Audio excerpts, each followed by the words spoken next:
Hello guys. இது வந்து எங்கள் வீட்டுக்கு முன்னாடி கொஞ்சம் செடிஸ்லாம் வச்சுருக்கேங்க. அங்கே ஒரு மரக்கட்டையில் வேலி மாதிரி போட்டு செடி வச்சுருந்தேன். அதில் காலேஜ் விட்டு வந்து பார்க்கும்போது பார்த்தா இந்த செடியில் ஃபுல்லாக கரையான் பிடிச்சிருந்ததுங்க. இது ஆக்சுவலி வந்து என்னென்னா, நேற்று காலையில் நான் அதில் வந்து கொத்தவரங்காய் பறித்தேன். ஒரே நாளில் முந்தா நேற்று காலையில்.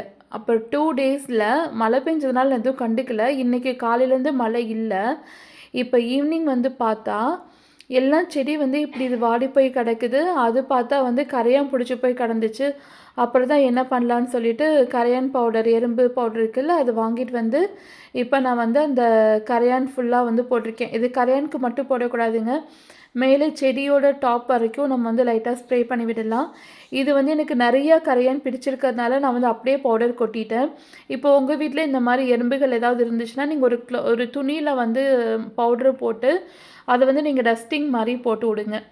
சரிங்களா? ஸோ அந்த மாதிரி பண்ணோம்னா நம்ம வந்து இந்த எறும்பு தொல்லையிலேருந்து நம்ம காப்பாற்றிக்கலாம்.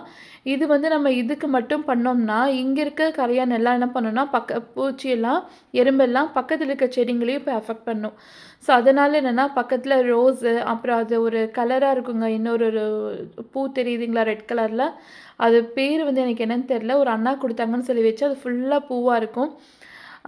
அந்த செடி எல்லாத்துக்குமே வந்து நான் எறும்பு பவுட்ரு போட்டுட்ருக்கேன். அப்புறம் ஆலோவேரா, மாதுளை செடி, அதுக்கப்புறமா வந்து துளசி, அதுக்கப்புறம் வந்து ஆடு சாப்பிட்டுச்சுன்னு சொன்னேன் இல்லைங்களா? ஒரு பன்னீர் ரோஸ், ஒரு நாட்டு ரோஸ் செடி, அதுக்கு வெண்டைக்காய் செடி, எல்லாத்துக்குமே வந்து எறும்பு பவுட்ரு போட்டிருக்கேன். நான் வெண்டைக்காய்க்கும் போட்டிருக்கேன். ஏன் அப்படின்னா வந்துட்டு அங்கேயும் எறும்பு தொல்லை வந்து போக சான்ஸ் இருக்குது.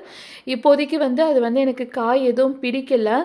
ஸோ அதனால் வந்து நான் இப்போ போட்டிருக்கேன். ஆனால் இப்போ ஒரு நாளைக்கெலாம் தண்ணி ஊற்றுனோன்னா இந்த எறும்பு பவுட்ரு எல்லாமே போயிடும். எறும்பு மருந்து போடும்போது வந்து ஃப்ளோர் ஈரமாக இருக்கக்கூடாதுங்க. ஓகே, தேங்க்யூ ஃபார் வாட்சிங்.